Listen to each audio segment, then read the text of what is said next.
आदरणीय दर्शकवृन्द, यतिखेर तपाईँ हेर्दै हुनुहुन्छ जीवनको यात्रा कार्यक्रम। आज भने जीवनको यात्रा कार्यक्रममा हामीसँग डाक्टर मनोज श्रेष्ठ हुनुहुन्छ र बाइबलका केही प्रश्नहरू हामी छलफल गर्नेछौँ। आउनुहोस् हामी कार्यक्रममा डाक्टर मनोजलाई यतिखेर स्वागत गरौँ। डाक्टर मनोज, तपाईलाई कार्यक्रममा स्वागत छ। जीवनको यात्रा कार्यक्रममा मलाई यो निमन्त्रणा दिनुभएको लागि र तपाईलाई, तपाईको टिम, सबै दर्शक श्रोताहरूलाई मेरो जय मसीह। विशेष गरी हामी बाइबल धेरै अध्ययन गरिरहेका छौँ अनि तपाईले धेरै मानिसहरूको बीचमा यो बाइबलको शिक्षा दिइराख्नु भएको छ र मानिसहरूबाट विभिन्न प्रश्नहरू आइरहेको छ र आज भने चाहिँ हामी केही प्रश्नहरूलाई तपाईँ साम राख्नेछौँ। र पहिलो प्रश्न चाहिँ यस्तो छ जसमा चाहिँ परमेश्वरको राज्य भने के हो? यो प्रश्न चाहिँ हजुरले अलि बाइबलिक तरिकाले बाइबलबाट केही पदहरूलाई निकालेर यसलाई स्पष्ट गरिदिनुहोस् न। परमेश्वरको राज्य भनेर चाहिँ के हो? हुन्छ, धन्यवाद यो प्रश्न सोध्नु भएको लागि। वास्तवमा परमेश्वरको राज्य भन्ने एउटा एकदमै विशाल विषय हो। पुरा बाइबल नै वास्तवमा भन्यो भने परमेश्वरको राज्यको बारेमा छ। तर हामीले परमेश्वरको राज्यको बारेमा बुझ्नुपर्ने यो के हो भनेर भन्दाखेरि सबभन्दा पहिला हामीले थाहा पाउनुपर्ने कुरा चाहिँ के छ भनेदेखि राज्य भन्नासाथ जस्तै नेपाल राज्य हैन, अमेरिकाको राज्य भनेको जस्तै कसको राज चलेको छ भन्ने कुरासँग चाहिँ राज्य सम्बन्धित हुन्छ। अनि परमेश्वरको राज्य इन जेनरल साधारण रूपमा हामीले बुझ्ने हो भनेदेखि चाहिँ जुन ठाउँमा परमेश्वरको राज्य चलेको छ, जुन ठाउँमा परमेश्वरको आत्माले चाहिँ चलाइएको छ, त्यो ठाउँमा चाहिँ वास्तवमा परमेश्वरको राज्य हुन्छ। अब यसलाई अझ स्पष्टसँग बुझ्नु पर्दाखेरि प्रभु येशू ख्रीष्टले चाहिँ के भन्नुभएको छ भनेदेखि यो संसार चाहिँ मेरो राज्य होइन भनेर पिलातससँग कुरा गर्नु हुँदाखेरि उहाँले के भन्नुभएको थियो, हैन तिमी राजा भनेर भन्छौ त आफूलाई भनेर भन्दाखेरि उहाँले दोष लगाएको नै यहुदीहरूको राजा भन्यो भनेर दोष लगाएको थियो। तर वास्तवमा प्रभु येशू ख्रीष्टले आफूलाई यहुदीहरूको राजा भन्नुभएको थिएन। त्यो चाहिँ यहुदीहरूले दोष लगाउनलाई उहाँले राखेको। तर उहाँले त्यतिखेर के भन्नुहुन्छ भनेदेखि म चाहिँ यो तपाईले यूहन्नाको सुसमाचार 18 अध्यायको 36 पदमा पाउनुहुन्छ। उहाँले के भन्नुभएको छ भने मेरो राज्य यस संसारको होइन, मेरो राज्य यस संसारको हुँदो होता मेरा सेवकहरू मेरो निम्ति लड्ने थिए र म यहुदीहरूको हातमा पर्ने थिइनँ। हैन, वास्तवमा प्रभु येशूले एकदमै त्यसकारण भन्नुहुन्छ तर मेरो राज्य यस संसारको होइन। त्यो एउटा पदमा दुईचोटि उहाँले मेरो राज्य यस संसारको होइन भनेर चाहिँ भन्नुभएको छ। अनि तर उहाँले हामीलाई प्रभुको प्रार्थना गर्न सिकाउनु हुँदाखेरि चाहिँ के सिकाउनु भयो? तिमीले यसरी प्रार्थना गर, हे हाम्रो स्वर्गमा बस्नुहुने पिता, तपाईको राज्य आओस्। हैन, तर उहाँले हामीलाई दिनुभएको एउटा म्यान्डेट, एउटा आज्ञा चाहिँ के छ? हामीले प्रार्थना गर्नुपर्छ र प्रार्थना गर्दाखेरि उहाँको राज्य आओस् भनेर प्रार्थना गर्नुपर्छ। अब त्यो भने चाहिँ के हो त? उहाँको राज्य संसारको राज्य होइन, तर प्रार्थना गर्दा चाहिँ उहाँको राज्य आओस् भनेको चाहिँ के छ भनेदेखि वास्तवमा परमेश्वर चाहिँ राज गर्नुहुने परमेश्वर, राजाहरूका राजा उहाँ हुनुहुन्छ भन्ने कुरा हामी जान्दछौँ।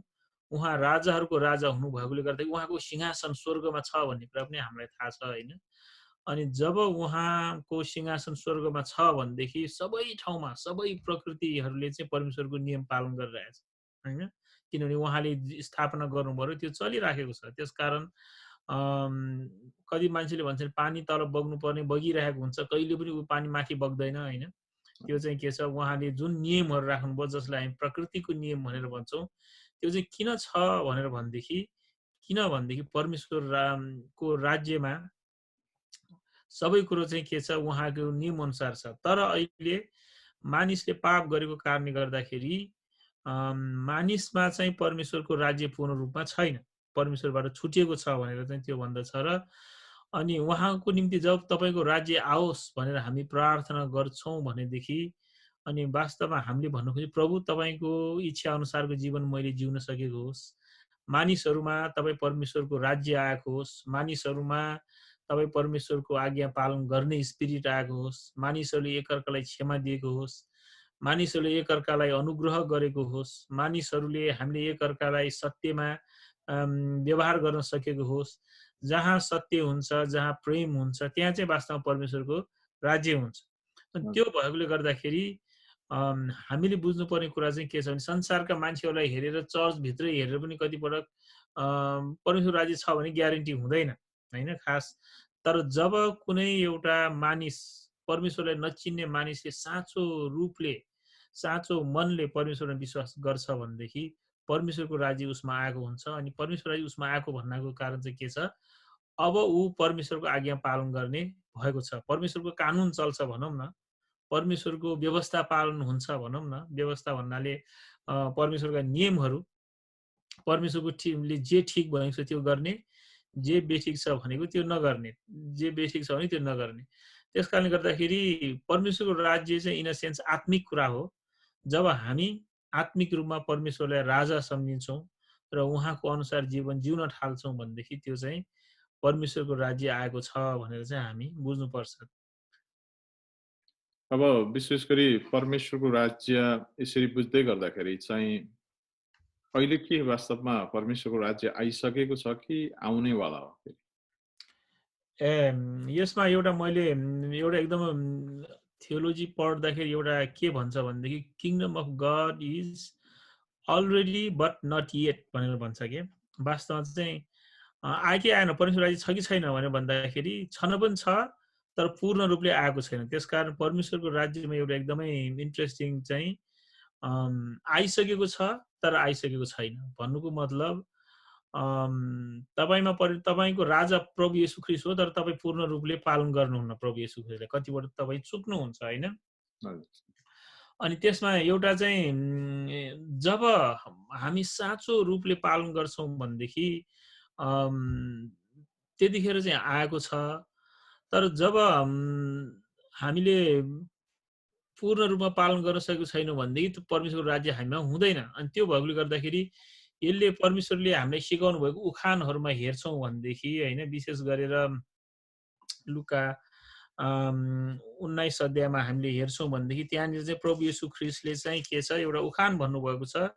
अनि त्यो उखानमा चाहिँ के सुनको सिक्का विशेष गरी 11 पददेखि हेर्नुभयो भनेदेखि कतिजना मान्छेले चाहिँ परमेश्वरको राज्य चाहिँ तुरन्तै आउँछ भन्न ठानेको थियो। यहाँ यसरी तिनीहरूले यो कुरा सुन्दै गर्दा उहाँले तिनीहरूलाई एउटा दृष्टान्त भन्न लाग्नुभयो।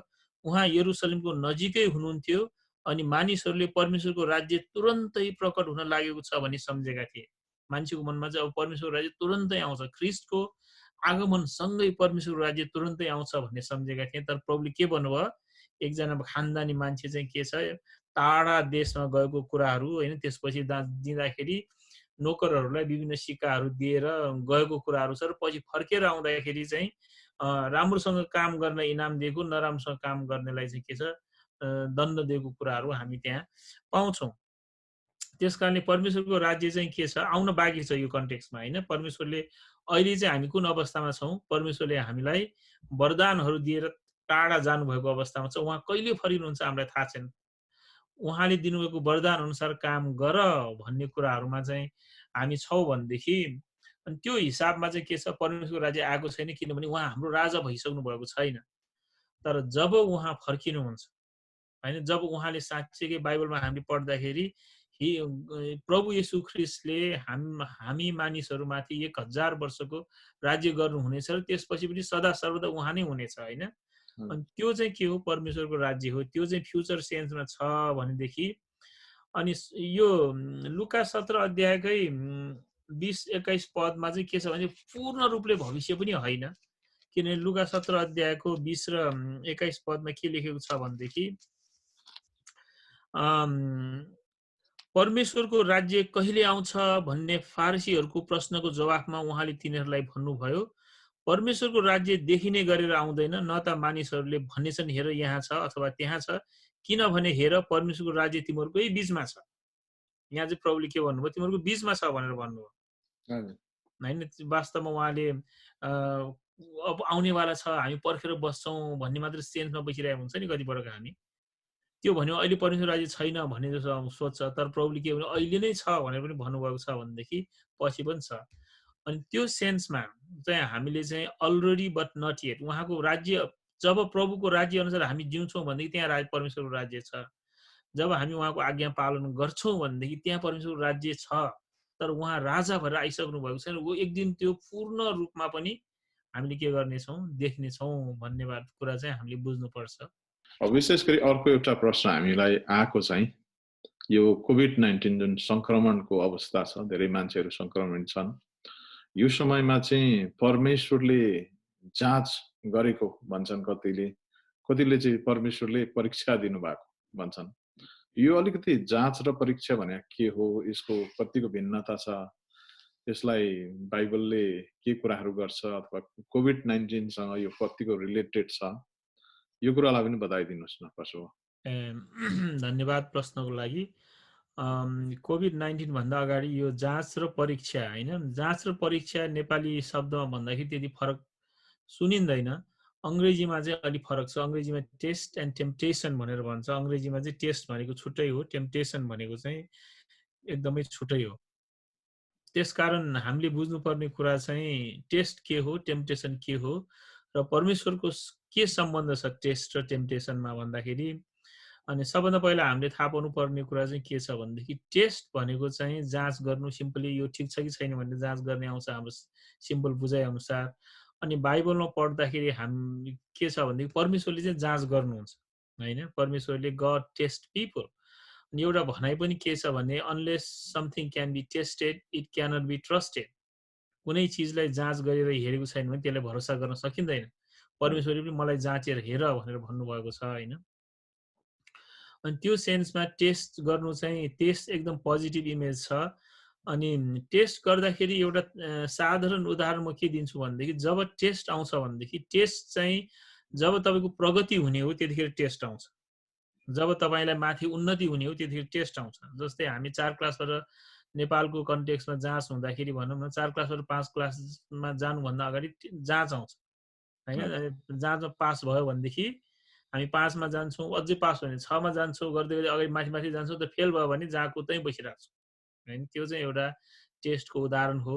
अनि त्यसै गरेर परमेश्वरले पनि जब एउटा ठुलो काम गर्न लाग्नुहुन्छ, जब परमेश्वरलाई एउटा उहाँको योजनामा एउटा मुख्य रोल दिन चाहनुहुन्छ भनेदेखि उहाँले के गर्नुहुन्छ, टेस्ट लिनुहुन्छ। यो मान्छेलाई मैले बोलाएको छु र यसलाई चाहिँ म जाँच लिन्छु। अनि उहाँले अब्राहमलाई जाँच लिनुभएको थियो, अब्राहमको जाँच हैन। यो मान्छेले लाई मैले आशिषको स्रोत बनाउँछु भने, उसलाई छोरा दिन्छु भने, यो छोरा हुँदै नभएको मान्छे अब छोरा पाएपछि मलाई बिर्सिने हो कि भन्दाखेरि परमेश्वरले के भन्नु, ल तिम्रो छोराको बलिदान गर त भन्दाखेरि त्यतिखेर अब्राहमको जाँच लिनुभएको चाहिँ उसले चाहिँ छोरालाई भन्दा परमेश्वरको आज्ञालाई ठुलो ठान्छ कि ठान्दैन भन्ने हो। र त्यहाँ अर्को एउटा कुरा के छ, परमेश्वरले अब्राहमको छोरा दिनु खोजेको होइन, वास्तवमा परमेश्वरले आफ्नो छोरा मान्छेलाई दिनु खोजेको एउटा चिन्ह पनि छ त्यसमा हैन।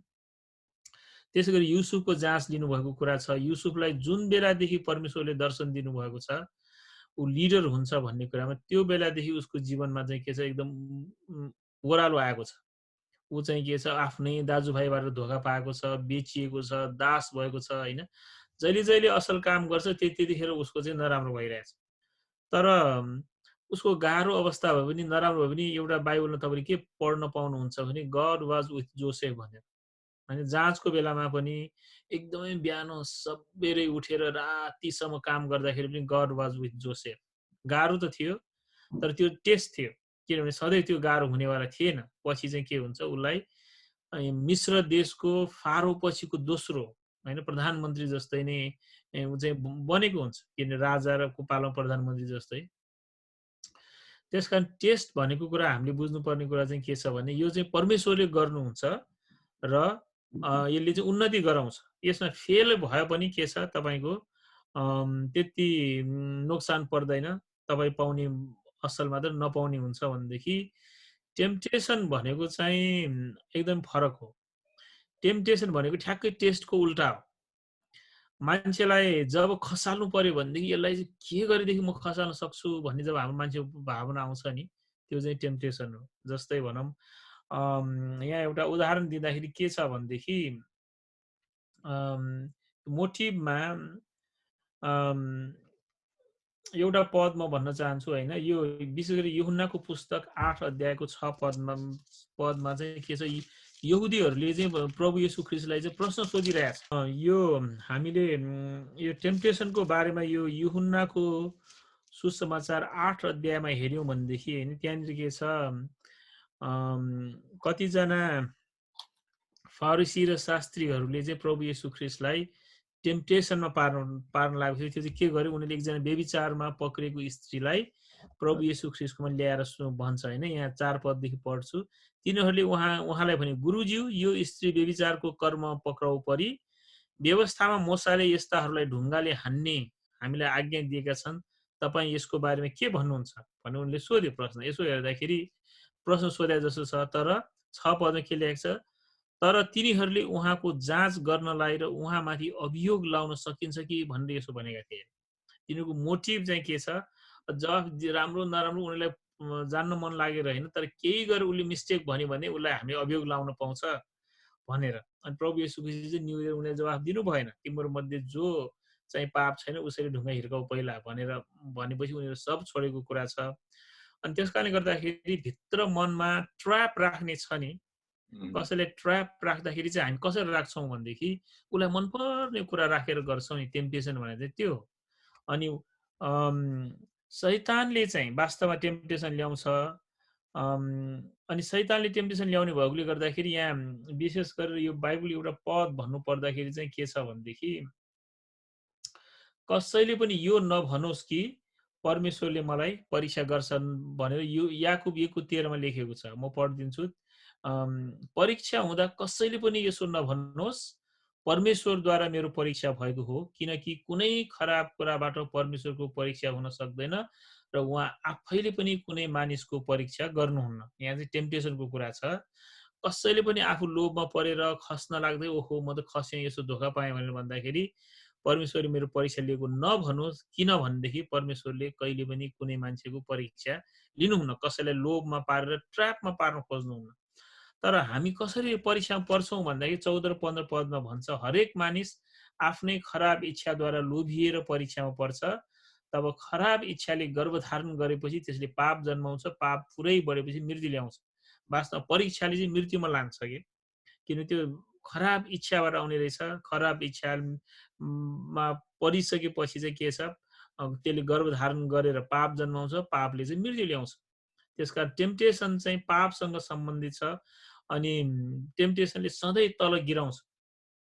अनि त्यो भएकोले गर्दाखेरि हामीले एकदमै थाहा पाउनुपर्ने कुरा चाहिँ के छ, परीक्षा चाहिँ परमेश्वरबाट आउँदैन। त्यसकारण परमेश्वरले प्रार्थना गर्न सिकाउँदाखेरि पनि के भन्ने सिकाउनु भयो, हामीलाई परीक्षामा पर्न नदिनुहोस् तर दुष्टबाट छुटाउनुहोस्। Do not lead me into temptation होइन, परमेश्वरले हामीलाई प्रार्थना गर्नै सिकाउनु भएको छ। के छ, तिमीहरूले यसरी प्रार्थना गर, परीक्षामा चाहिँ म पर्न नपरेको होस् भनेर। त्यसकारण यो चाहिँ फरक हो। एउटाले चाहिँ हामीलाई माथि लान्छ, अर्कोले चाहिँ खसाल्छ। कति खस्छ भने ठेगान नै हुँदैन, लोभमा परेर होइन, एकदमै चरालाई ट्र्यापमा पारेको जस्तै हो, धराप राखिरहेको जस्तै हो। तपाईँ त्यसलाई अभोइड गर्नुपर्छ। तपाईँले अभोइड गर्नु भएन, यसो हेर्छु त्यसको वरिपरि घुमिराख्नु भयो भने चाहिँ के हुन्छ, परीक्षाले चाहिँ हामीलाई खसाल्छ र पतन नै गराउँछ। त्यो चाहिँ मुख्य फरक हो। अब कतिजना मानिसहरूले चाहिँ यसलाई अब कोभिड-19सँग यो परमेश्वरले जाँच लिएको हो कि, परीक्षा लिएको हो कि, शैतानले परीक्षा लिएको हो कि अथवा होइन यो गर्ने भन्ने लाग्छ। अनि म चाहिँ के भन्छु भनेदेखि यो अहिलेको चाहिँ एक प्रकारले टेस्ट हुन पनि सक्छ, नहुन पनि सक्छ होइन। यो चाहिँ के छ, परमेश्वरको ठुलो योजनामा यो एउटा टुल हुन सक्छ, टेस्ट भन्दा पनि होइन, टुल भएर हामीलाई चाहिँ एउटा कुनै पाठ सिकाउनु खोजेको पनि हुनसक्छ, अथवा टेस्टमै हुनसक्छ। टेस्ट भएर हामीले यसलाई कसरी यसलाई सामना गर्छौँ, यो सामना पछि एउटा रिभोल्युसन आउन सक्छ होइन। टुलको कन्टेक्स्टमा हो भनेदेखि एउटा जागृति ल्याउने टुल पनि हुनसक्छ। तर पोइन्ट चाहिँ म चाहिँ व्यक्तिगत रूपमा के भन्छु भनेदेखि हामी जम्प गरेर यो हो त्यो हो भनेर जानु हुँदैन। हामीले एक्चुअली चाहिँ के छ, यसलाई राम्रोसँग प्रार्थनासहित बुझ्नुपर्छ। प्रभु यो तपाईँले के गर्दै हुनुहुन्छ हामीहरूको बिचमा, यो किन यो हुन दिनुभयो, परमेश्वर हुन नदिएको भए त यो हुँदैन थियो अवश्य पनि, उहाँले हुन दिनुभएको छ यसलाई होइन, जहाँबाट जसरी भए पनि ही हेज अलाउड इट। अनि त्यसले गर्दाखेरि तर उहाँले अलाउड गर्नुभएको कारणले गर्दाखेरि कुनै पनि चिज परमेश्वरको कन्ट्रोलभन्दा बाहिर चाहिँ छैन। उहाँले चाह्यो भने भोलि नै यसलाई पनि के गर्न बन्द गर्न सक्नुहुन्छ। तर उहाँले जुन इच्छा उद्देश्यले ल्याउनु भएको छ त्यो उद्देश्य इच्छा उद्देश्य चाहिँ के छ, हामीलाई केही सिकाउन, हामी कतिजनालाई टेस्ट दिन, कतिजनालाई अब विभिन्न कुराहरू हुनसक्छ। परमेश्वरको योजना विशाल छ। एउटा सानो सानो कुरामा उहाँको कति ठुल्ठुलो योजनाहरू हुन्छ होइन। अनि त्यो भएकोले गर्दाखेरि मलाई चाहिँ यो नै हो भनेर भन्न चाहिँ हामीले मिल्छ जस्तो लाग्दैन। किनभनेदेखि परमेश्वरको सोच र मान्छेको सोचमा धेरै फरक छ। परमेश्वरले भन्नुहुन्छ तिमीहरूको सोच मेरो सोच होइन भनेर, तिमीहरूको चाल मेरो चाल होइन भनेर भन्नुभएको छ। अनि हामीले चाहिँ हाम्रो सानो दिमागले परमेश्वरले यसो गर्नुभएको होला त्यसो गर्नुभएको होला भनेर भन्नु चाहिँ एउटा बुद्धिमानी हुन्छ जस्तो मलाई लाग्दैन। जस्तै बाइबलमा चाहिँ परमेश्वरको इच्छा बिना चाहिँ पात पनि हल्लिँदैन भनेको छ होइन। हजुर, यसमा पनि उहाँको इच्छाद्वारै आउन सकेको हुन्छ, हट्यो भने पनि उहाँको इच्छाद्वारै हुन्छ भन्ने बुझिन्छ र कसो? अब परमेश्वरको इच्छा बिना पाप पनि हल्लिँदैन भनेको कुरा अब हामीले कति पटक त्यसलाई कसरी बुझ्छ भने ओहो सबै कुरा परमेश्वर यो गर्छु त्यो गर्छु भने गरेको भन्ने कुरा जस्तो हुनसक्छ, त्यो होइन। परमेश्वरले कतिवटा कुराहरू चाहिँ के छ भनेदेखि उहाँ कन्ट्रोलमा हुनुहुन्छ। Everything is in control. एउटा पात पनि उहाँले चाहनुभयो भने झर्दैन, तर हरेक झरेको पात उहाँले झरोस् भनेर भनेको पनि होइन होइन। बुझ्नुपर्ने कुरा चाहिँ भन्नु खोजेको मतलब के छ, कतिवटा कुरा जस्तै हामी मान्छेलाई फ्री विल दिनुभएको छ नि त। उहाँले भन्नुभएको छ ल तिमी आफ्नो विचार गरेर गर्न सक्छौ, पातहरूलाई पनि तिम्रो सुकेपछि आफू झर्न सक्छौ भने त्यो फ्रिडम दिनुभएको छ नि। मैले खसाल्छु यो भनेर उहाँले त्यसरी कन्ट्रोल गर्नुभएको होइन। हामीले बुझ्नुपर्ने चाहिँ हो उहाँले चाहनुभयो भने कुनै पनि खस्दैन, ल म तिम्रो नखस भने सबै रोकिन्छ। तर यो अब उहाँको हामी सोध्छौँ नि उहाँले भने त्यसो यो पार्ट खस्यो उहाँले खसाल्नु भयो त्यो गर्यो यसो गर्नुभयो भन्ने कुरा उहाँले एउटा के छ आज्ञा दिनुभएको छ, यस्तो भयो भने यस्तो हो भनेर हामीलाई पनि विचार गर्ने शक्ति दिनुभएको छ। हामीलाई के छ स्वतन्त्रता दिनुभएको छ, हामी गर्न सक्छौँ नगर्न पनि सक्छौँ होइन। यो परमेश्वरलाई म प्रेम गर्छु भन्न सक्छौँ, परमेश्वर तपाईँले म प्रेम गर्दिनँ भन्न पनि हामी सक्छौँ। उहाँले त्यो उहाँको गिफ्ट हो हामीलाई होइन। जस्तै अब यदि उहाँले हामीलाई त्यो गिफ्ट नदिनु भएको, जस्तै हामी कसको परिवारबाट जन्मने भन्ने कुरा हामीलाई गिफ्ट दिनुभएको छैन। तपाईँ र मैले हाम्रो आमा बाउ छानेनौँ, तपाईँ र मैले हाम्रो भाइ बहिनी पनि छान्दैनौँ। त्यो परमेश्वरले हामीलाई नदिनु भएको कुरा हो होइन। अनि साथीहरू कति हदसम्म परमेश्वरले हाम्रो नजिक ल्याउने, तर कतिजनालाई हामी यो बन्ने नबन्ने साथीहरू हामीमा अलिकति चोइस छ। त्यो हिसाबमा अब परमेश्वरले चाहिँ के गर्नुहुन्छ भनेदेखि कतिजना मान्छेहरूलाई एउटा क्यापासिटी दिनुभएको हुन्छ कि, अनि कतिजना मान्छेले ठुलो नराम्रो काम गर्न सक्छ। यो कतिजना मान्छेले गरेको नराम्रो काम पनि हुनसक्छ होइन। कतिजना त्यो भनौँ न अब कसैले न्युक्लियर बम पड्काइदियो भने त्यो के छ, त्यो चाहिँ अब परमेश्वरले गर्नुभयो भनेर भन्नु त मिलेन। किनभनेदेखि परमेश्वरले त के छ क्यापासिटी दिनुभयो, तिमीले चाह्यो भने गर्न सक्छौ, तर त्यसको उल्टामा के छ परमेश्वरले जस्तो सुकै न्युक्लियर बममै पड्कियो भने फेरि त्यसलाई रिस्टोर गर्न सक्नुहुन्छ नि त होइन। हामी अब कोभिड-19 लागेर मरेरै गए पनि उहाँ मर्नु त मर्दैन, उहाँ फेरि पुनरुत्थान भएर हाम्रो जीवन त जस्तो जस्तै भइहाल्छ। उहाँको कन्ट्रोलमा अल्टिमेटली उहाँको कन्ट्रोलमा सबै छ। तर अल्टिमेटली उहाँको कन्ट्रोलमा भयो भने कतिवटा कुराहरू चाहिँ कस्तो हुन्छ भनेदेखि उहाँले हुन दिनुहुन्छ। तिमीहरूले यसो कतिजना मान्छेले जानी फैल्याएको छ भनेदेखि उदाहरण हो भनेको होइन, यो कुनै एउटा एकदमै शक्तिशाली मान्छेले भनौँ बिलियनियर ट्रिलियनले लाखौँ खर्च गरेर होइन उसलाई यो गर भने उसले चाहिँ यो त के गरेर उसको आफ्नै गरेर उसले पनि त्यो पनि गर्न सक्छ होइन। परमेश्वर उसलाई गर्न दिएको होइन, तर उसको चाहिँ के छ विभिन्न लोभमा उसले फसेर गर्न सकेको हुनसक्छ, अथवा कुनै मान्छेको हेल्थ चक्रले गर्दाखेरि हुनसक्छ। कति मान्छेले चाहिँ एकदम खतराको कुरा ह्यान्डल गर्यो, यो भाइरस भन्ने कुरा ल्याबमा एकदम राम्रोसँग उसले गर्नुपर्ने व्यवस्था गरेको कारणले हुनसक्छ। कोही मान्छेले चाहिँ यो खान नहुने चिजहरू खाएर आएको हुनसक्छ होइन, एक्सिडेन्ट भएर आएको हुनसक्छ। त्यसै विभिन्न कुराहरू छ र परमेश्वरले नै यो यसरी ल्याउनु भएको हो भन्ने कुरा हुन पनि सक्छ नहुन पनि सक्छ। परमेश्वरले गर्नुभएको छ भनेदेखि चाहिँ उहाँको कुनै योजना छ र योजना पुरा भएपछि सिद्धि हुन्छ। कतिपय दण्ड स्वरूप उहाँले दण्ड पनि दिनुहुन्छ। हामी धेरै पापी भएकोले गर्दाखेरि कतिपटक बाइबलमा चाहिँ के छ सदोम र गमोरामा त स्वर्गबाट आगो वर्षाउनु भएको थियो उहाँले होइन।